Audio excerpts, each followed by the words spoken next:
I'm joined by the Shadow Attorney-General Julian Leeser, who has been very critical of the government's change in policy, Julian Leeser, when it comes to Jerusalem, West Jerusalem, and the recognition of that city as the capital of Israel. The government says it should be a final status issue. What's wrong with that in terms of leaving any determination on that to the parties in play there? Well, there's two things, Kieran. Before the election, Mark Dreyfus and Josh Burns, who like me are both Jewish, they wrote in the Jewish press that there was no real difference in policy between the Labor Party and the coalition on the State of Israel. And here we see a very stark difference in policy, where the government has changed the position in relation to the recognition of Jerusalem as the capital, of West Jerusalem as the capital of Israel. Now, in West Jerusalem, that's been part of Israel since the establishment of the modern state in 1948. In West Jerusalem, you have the Knesset, its parliament. You have the Supreme Court. The president lives there. It looks like the capital city of any other country.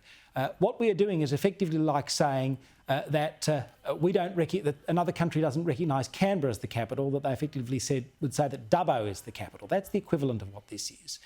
And I think the government should be very careful here, because this is a policy that has been endorsed today, the government's new position, by two organisations that have been listed as terrorist organisations by our own country, by Hamas and by Palestinian Islamic Jihad. This is a really bad signal about Australia's values and about where we are in relation to standing with our friends. I think the Morrison government had the policy right.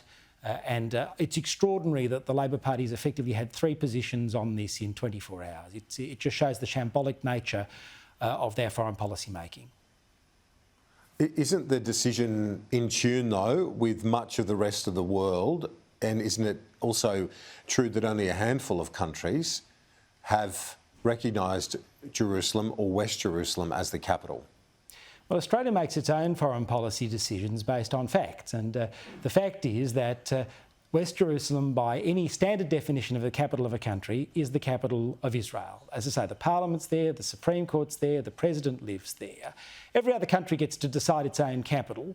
I think we should adopt the position of the Morrison government. That was the position we went to the last election with. The Labor Party should have stuck with that position. Jerusalem is the capital, and I don't understand why the Labor Party can't see that. Penny Wong says that Australia will always be a steadfast friend of Israel, and she says that it was the Morrison government that was using this issue as a cynical political ploy back in 2018 to try and win Wentworth in a by-election. Is that not the case? Not at all. I think Australia's foreign policy has got to a point where it is mature enough to say that the capital of Israel is West Jerusalem. I think that this is an immature decision by the Labor Party. And the fact that they had effectively three positions on this in 24 hours, the fact that it's been endorsed by Hamas and Palestinian Islamic Jihad, two organisations that our own country lists as terrorist organisations, says how ridiculous this decision actually is. Josh Burns, your parliamentary colleague, a Labor member for Macnamara of Jewish faith, he says, I didn't like the Morrison government playing politics with these sensitive issues. It's in my view that any further alteration to Australia's policy needed to be considered extremely carefully. He says, to my disappointment, this did not happen. I know people in my electorate and across Australia are hurt by this decision, and to be honest, so am I. Quite a frank statement from Josh Burns today in response to this decision. Are you hopeful? Is there any prospect of this being overturned? Well, I hope the Labor Party comes to its senses, but that would represent the fourth position they'd had on this issue in just over a day.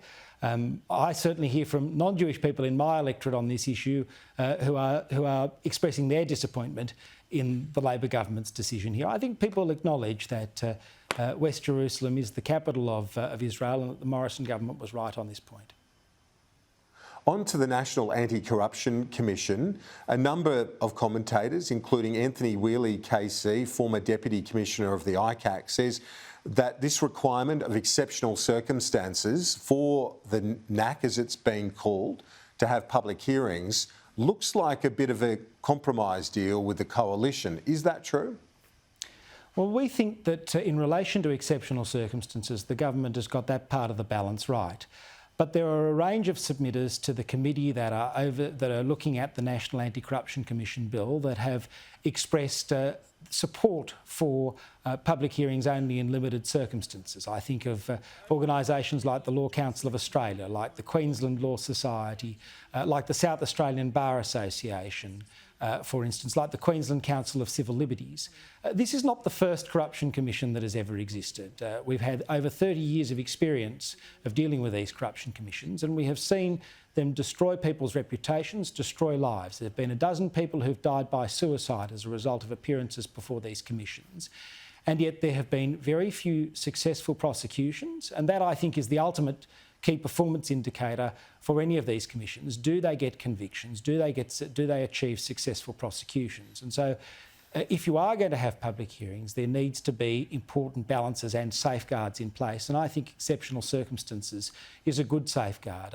I've said, and I've adopted the position of the South Australian Bar Association here, that the person who's actually making these decisions about whether to hold a public hearing should not be the Commissioner itself. It should be an independent judge, like in a warrant process, who can weigh up the various factors there, who can determine whether exceptional circumstances exist, who can determine whether the public interest justifies these things, who can look at the effect of people's well-being, safety and reputation in relation to these issues, because ultimately the Commission, which is a $200-odd million body, will have a real interest in holding public hearings, and I think it's important to have somebody dispassionate who's not interested in whether the hearings are public or not to make that ultimate assessment. What sort of feedback have you received from the government? Has it been positive? Are they taking your suggestion on that and on other matters constructively? Well, look, we've been having a lot of discussions with the government over the last period since I've been the Shadow Attorney-General in relation to this. I won't go into the nature of those discussions, but obviously where we are at the moment is we've got this committee process, and I think we're waiting to see the evidence that comes before this committee. But I know there's been a view in some government circles that the legislation is perfect. That is not what is borne out in the evidence that's been given to this committee through submissions made by the Law Council and some of the other legal bodies that I've mentioned, also through submissions made by the inspectors in New South Wales and Victoria, and even by the former National Security Legislation Monitor. So there are a range of areas where I think some of the safeguards need to be tightened, whether that's on the definition of corruption itself, whether it's on the availability of judicial review, whether it's on the way in which the determination about public hearings are made, or whether it's in relation to the powers of the inspector. And I think a lot of that evidence is being borne out by the serious contribution made by independent legal bodies like the ones that I've mentioned. Shadow Attorney-General Julian Leeser, thanks for your time. Appreciate it. Thanks, Kieran.